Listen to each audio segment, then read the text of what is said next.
My name's Giles Babbidge, I'm an outdoors photographer and writer, and this is my story.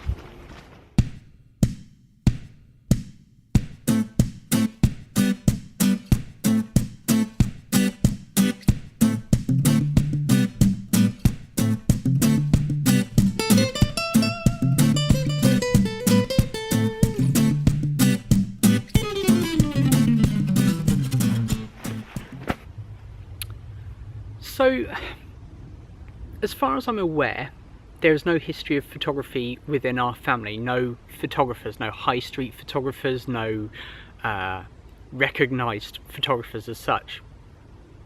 Growing up, I was always aware of sort of an arts background to some degree. My mum was very artistic. My granddad was a draftsman.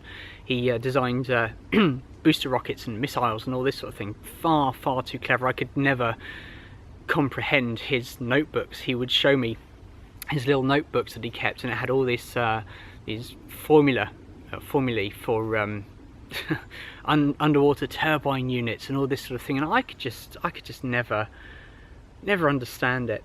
And my interest, and I won't even call it a love of photography at this point, my interest in photography, I don't know where it came from. I really don't. Growing up, I was always aware that I wanted to do something artistic. At one point I thought animation might have been it, or graphic design. My very earliest ideas for a career was to be a stuntman, and that kind of was met with the sort of reaction that you might expect from a caring parent. Now, I've been a professional photographer for over 16 years at the time of this video, which I reckon means that I've had a camera actively taking pictures for about 26 years. And to me, I always remember,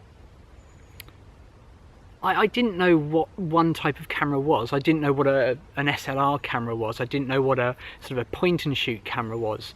My very first camera was a Kodak 110, very long, narrow thing. And I used to take that on day trips out. We used to go to the beach, and we used to go to you know, local attractions, that sort of thing. One of my earliest memories of being aware of cameras in the house was there was this chest of drawers in our hallway, and I could not tell you what other stuff was in there, but there was this one drawer. It had three, if I'm right, I think it had 3 drawers along the top, small ones, and then 2 big long ones, and it was the first of those 2 that had cameras in it. There was an old Kodak Instamatic, for example. There was the 110 that I mentioned, and then there were these cameras which I didn't know what they were. Like I said, I didn't know the type of camera, and to me, I always referred to it as an old-fashioned camera. Now now I appreciate that old-fashioned camera, the design is what I was talking about, was one of these. It was an SLR, not a DSLR. This is well before digital. And so I borrowed this camera, and it was a Petri GX4, which I gathered was sort of an own brand, sort of distributed through Dixon's or one of the electrical stores. You know, I would just sort of take pictures of the usual, you know, the dog, the flowers in the garden. When we went out and about, I kind of had this interest in trucks, of all things, and I whenever I'd see a truck, like maybe down by the harbour, by the fish market, I'd take a picture. You know, so even to this day I've got these prints of trucks.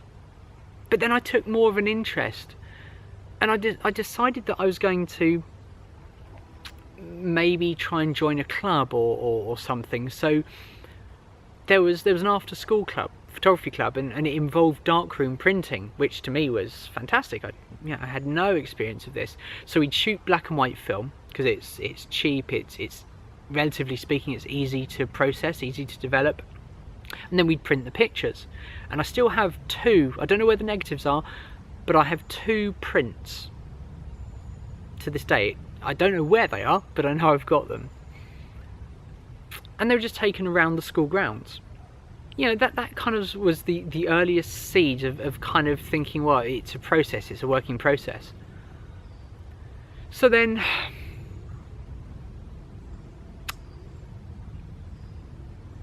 it just kind of progressed from there. I remember when I went on to my next school and it came to the point where we had to decide, you know, working towards the big wide world, what are we going to do? What are we going to do as a career, as a job, or anything like that? And by this point I had been taking more and more pictures, getting more involved in it, reading the magazines, all that sort of thing. And at that point I remember sitting down with my careers advisor, and she said to me, what do you want to do? Now bear in mind, she was an avid amateur photographer, and she used to go on these weekend courses with well-known photographers and that sort of thing. And I said to her, I want to be a photographer. And it wasn't that it was frowned upon, but it was not, you know, your typical careers advisor would talk about going to work in an office, or I don't know, sort of nothing necessarily artistic, maybe being a musician, but even then it wasn't really talked about. And I always remember she kind of leant into me and she said, I shouldn't tell you this. She says, if you want to be a photographer, you just keep going for photography. And it makes me a bit emotional thinking about it, because over the years there have been a lot of people that have encouraged me and a lot of people that haven't encouraged me. But that was the first person that did. And to this day, she went on a course, a weekend course with a photographer called Eddie Ephraim's, who's a master printer. His black and white darkroom skills were incredible. And she said, oh, I've got something for you. And she got these 2 canisters of Tri-X black and white film, Kodak film. And I didn't want to use them. I appreciated it, but you know, this was Eddie Ephraim's. She said, oh, you know, Eddie, I said, could I have some films for this student? And she gave them to me, and I've still got them, and I've never shot them. But you know, around that time, just before we moved house, and for about 4.5 months, my mum and I lived with my grandparents, and I had their tiny little box room, and it wasn't very big, and it was just a spare room. But I made it mine, and I still remember the kind of the first, what I would call my first proper experiment of photography. I got one of my grandparents' little tables, and I put a tablecloth over it, and this is in my room, and it had the sort of wood chip wallpaper, and I set up 2 potatoes and a bottle of beer. Now I was too young to drink, but you know, the bottles were there, it's just props, and I lit it with an angle poise lamp. Now, you know, of course, shooting colour film, and with that sort of lighting, everything turned out yellowy orange, but it didn't matter. It did not matter. I was learning my craft right from that point, and it was brilliant. And then I went out, like outdoors, and I would love to be able to say to you that, you know, it was when I started going outdoors with the camera and going into woodland or going down by the sea or up hills, that, you know, I went camping, that was the thing that made me want to do the outdoors thing. It wasn't. It was all just about experimenting. Now I was never really went camping. I never went on cub camp. I didn't want to go away from home. Whereas now, you can't stop me. If I get the opportunity to go camping, there's no stopping me. So, as I progressed, my grandparents bought me my first proper camera bag, and that made me feel like a bit of a photographer. And I started saving my pocket money, and I bought my dad had his GX4 back, and I bought out of my pocket money a Pentax ME Super. Now, for some time I had both of those cameras, and somewhere along the way I got this idea that if you were going to be a professional photographer, you had to have 2 cameras, because that's what professional photographers did. So I had one that had black and white film, one that had colour slide film, and I still have some prints which show what happens when you shoot with black and white filters on colour film. I then progressed to saving up again, getting a better camera bag, a low pro bag, which was more protective of my equipment. Bought a tripod, bought flash guns. I just kind of, started to build my system. So skip forward a few years and I'm at college. Now I really, really wanted to do photography as a course, but where I went, the college, they didn't do it. And in fact, photography as a course was one of these, like, it just wasn't encouraged. It was sometimes on the options at some colleges, but more often than not it wasn't. So I did everything that I could to include photography in my work, my artwork. So I'd be doing these lovely big sort of canvases, acrylics or oils, but I'd use the camera as a tool to record the world and have my research and my inspiration. But then I would start to try to photocopy the prints and put those in the pictures and all this sort of thing. And then I did a 1-year course at a university, a foundation in art and design course, which gave you the chance to try different disciplines, sculpture and fine art and photography. I knew all along that I wanted to specialise in photography, but I still wanted to go through the process to be absolutely sure, because I always wanted to be sure that I wasn't putting all my eggs in one basket. That is just what I'm like. I like to, I don't necessarily take risks, or certainly didn't back then. And so I went through the course and graduated and thought, yeah, I want to do photography. So I went and did a 3-year degree course. In hindsight, wasn't the right place, wasn't the right course. When I was at university, there was one of my tutors who was a freelance photographer, and to me that was, it was real world. He was a real photographer, and I would be the first into his classes. I'd be the last out. I just wanted to find out, because all of a sudden it was like one of these photographers that I'd read about in the magazines in real life. I was able to talk to him, and he said to me, because I was local when I was living back home, he said, if ever you have any questions, anything you want to ask, here's my card or here's my phone number, give me a call and we can have a chat. So I moved back home after university. I had a year or so up at, around the university town. I moved home and I got a job part-time whilst I built my business in a camera shop. And it was the same camera shop that I used to take my film in when I was 13, 14 years old. And the owner, and by this time I was 23, the owner still remembered me. And I said to him, the first time I went back in there, I said, look, I've just moved back into the area, setting up my business as a photographer. Have you got any work? And it was only ever him in that shop. And he said, you know what, I've been thinking I could maybe do with someone to come and help me. So let's have I forget what it was now, sort of 2-week trial, something. And ended up working there.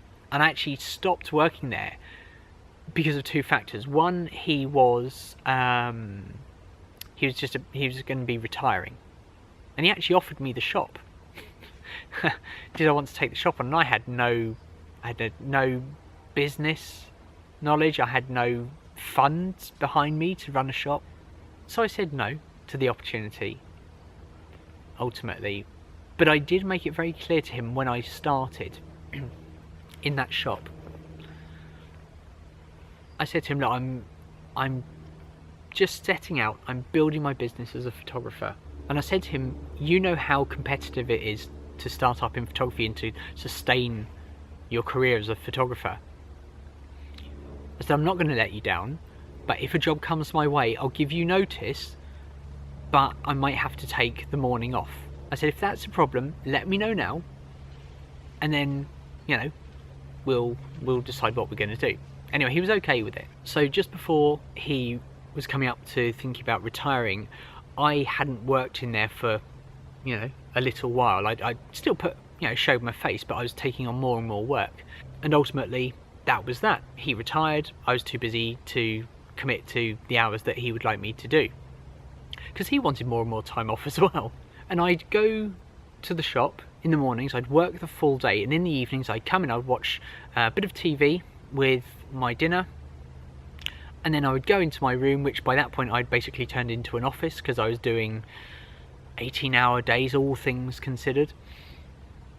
I would go into my room and I would work late into the night, building my portfolio, putting together CD samples to send off to people, emailing people, trying to broaden my network. And I forget how it was, but I got talking to someone and they said, do you do any networking? I said, well, what's networking? I'd never heard of it. Maybe naively, I don't know, but I just never heard of it. So I started going to business networking groups, and you know, up at 6:30 in the morning, and well, actually before that, the meetings started at 6:30 in the morning, and at one point I was doing 2 of those a week, and it worked for a good while, and then it didn't, because the dynamic changed within the groups and people were very much in it for themselves, and you know, that didn't sit well with me. So by this point I was basically shooting for business, things like headshots, premises, a bit of product photography, men in suits, ladies in suits. But along that time I was still thinking it was the first time, because I used to do things like mountain biking and skateboarding, so I liked extreme sports, and I played sports at school, and I thought to myself, maybe I could get into that. How am I going to get into that sort of thing? And my first ever feature article in a magazine was for a magazine called Wavelength, and there was an extreme sports event over on the Isle of Wight, and I covered the whole of that week for the competition, and it got published. I thought it was brilliant, because even when I was at university, I'd get the newspapers at the weekend, and I wasn't so worried about the newspapers themselves. It was the supplements that had the photo stories, and I'd look at them and I'd think, do you know, I would love to have my work appearing in a magazine, and that was, for a long time, that was my goal. And when I started out and I was pushing hard, if anyone had said to me, what is your goal? My goal, genuinely, was that I wanted people to come to me to do the photography, rather than me approaching them to see if I could do their photography. So then I was a little bit stuck about pricing or something one day, so I contacted my old tutor, and I'll save the long story here. But I ended up working with him. He had a wedding photography business, and I really didn't like the idea of wedding photography. It just wasn't my thing, and in all honesty, I was a bit scared. What happens if I mess the shots up? Because I didn't have all the confidence back then. I didn't have all the professional experience. But you have to start somewhere. And he reassured me, and I, you know, ended up doing wedding photography for him, and then I started doing weddings for myself as well, just because, as he said, you have to have a base level income. So it wasn't what I wanted to do, but I did it. Also around that time I met up with another photographer, or I met up with someone at a networking group who introduced me to a photographer friend who asked me to do work on an ad hoc basis through his business. Another long story, he ended up ripping me off. The way he treated his clients, the way he treated me, it just felt so wrong that I just said, look, I can't do this. Which was a shame, because I was building my business and it was a good bit of money that I was earning, but I had to just cut it out. So I pushed and pushed and pushed, and at this point I was still very much in the business photography thing, and I'd be going all around the country doing everything from sort of team photos to headshots, publicity stuff. There was some celebrity stuff in there. It was good fun. I enjoyed it. So skip forward a few years, and ultimately I met my wife. And that kind of changed everything, because all of a sudden I had a whole other set of things that I wanted to be doing, not just working 18 hours a day. I loved what I did, but you know, I wanted to be having fun, because you know, whilst I was building my business in my early 20s, all my friends were out having fun, all the rest of it. So I dedicated myself to building my business. And for a long time I had always wanted to share what I was doing as well. So I would have my blog that I put together, and that was really good. And you know, before blogging was really big, you know, I subsequently came to produce a podcast through a website that I created called The Active Photographer, and I still use that. That's predominantly where I share all of my behind the scenes content, as well as on all the social media. So you know, with a new relationship, there were considerations and things that went along with it, and it kind of changed the dynamic of the way I worked. Not in a negative way, but what it did make me think was, well, hang on, if I'm putting in all this time, I want to make sure that I'm working with the sort of people that value what I can offer them, and that I want to be working with them. And at that time I was doing a lot of stuff for small business, and I got very frustrated because I appreciated that budgets could be tight, but you know, the balance was wrong. I was working very hard to produce these lovely pictures that would help people grow their business, and it was a thankless task. So I kind of distanced myself away from that, being all too aware that actually that would be a really good opportunity to push the outdoors side of things. So I started thinking about networking in the outdoor industry. I started going to events like in London at the big sort of consumer shows and the travel shows and all this sort of thing. I sort of held back on the business networking because that, like I say, wasn't really working. So the money I was saving on that I was putting towards travel to go to outdoors based things. I also started to write, because when I met up with my old lecturer from university, he was a writer as well as a photographer, and he gave me some very good advice, which was about how you can improve your chances of getting published, and by default increase your income by putting words with your pictures and vice versa.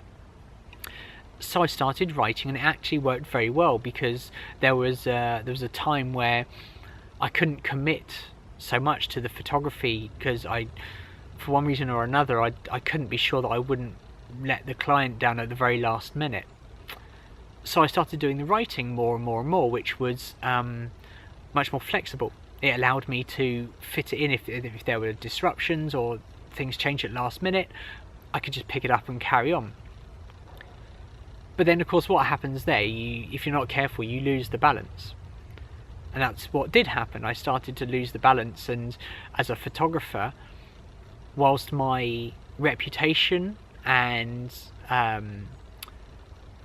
recognition within the outdoors industry was going up, my work as a photographer was not being seen, because I was doing more and more and more of the writing, and the only photography that I did was that which went with my articles, which was great, really enjoyed it, and I still do that work, and I really enjoy it.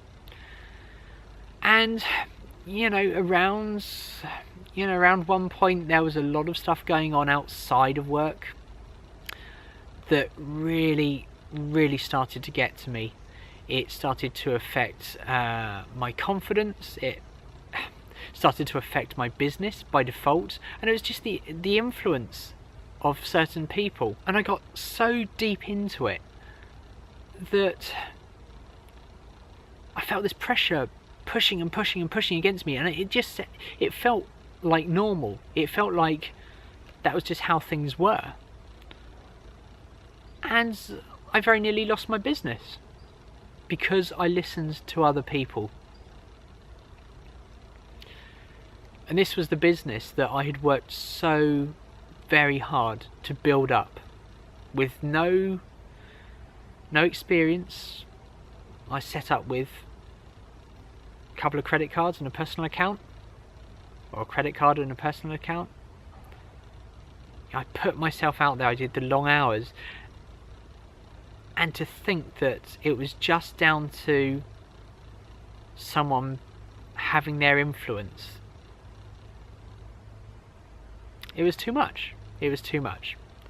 So there came a point where I had to make a decision. How am I going to get past this? How am I going to sort this out? I used to do a lot of stuff where I go out and about and I'd record my podcast and I'd do behind the scenes stuff, and it got me noticed. Like things like this, I'd come out into the woodlands and I'd sort of have my lunch out here and I'd create some content and think about, it was a nice way to have a breather during a hectic week. But all of a sudden, those little trips out into the woodland or down by the water, I was essentially being made to feel guilty. So I didn't do them, and then my creativity suffered. And then I had some help in the form of a coach and a really supportive group, which I am still a member of, and I'm sure many of you are watching this. And it just turned things around. Not overnight, but I came to realise that so much of what had become me, my mindset, my outlook on things, it was just because of the influence of others. Now you might be wondering, why am I talking about that when I'm telling you about me as a photographer? Well, that is me. If I can't be creative, I can't give my best to my clients. So off the back of working with a coach, I came up with a package which I called Outdoor Impact.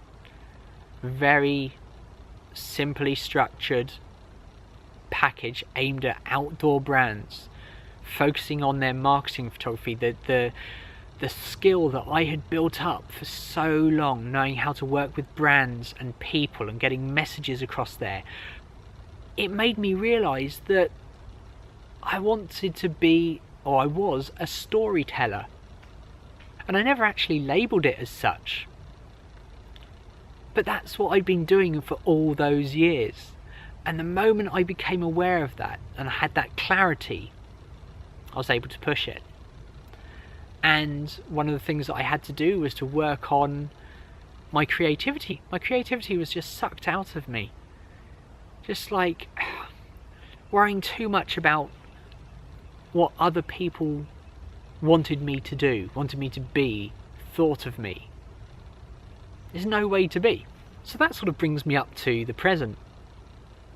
I started off humble beginnings as a little lad, just wanting to take pictures of things he saw. And then I got into business networking and shooting for business. I went through, the interesting situations that made me realise what I did and didn't want to be shooting. I had to deal with people that were threatening to derail everything that I'd built up. And I came out the other end stronger and more confident in my abilities. Not necessarily more than I ever had, but certainly with a fresh outlook. And that's where I am now. I am pushing this package that's helping these companies. And it's not necessarily the big companies. I've gone back to working with startups because I know what I have to offer and I know my worth. I know what I can do. And all it comes down to is wanting to help people.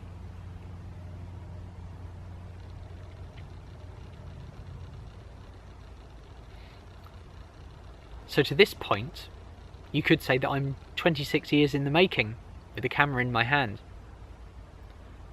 And it's all about the storytelling. That's what I'm about, is telling stories.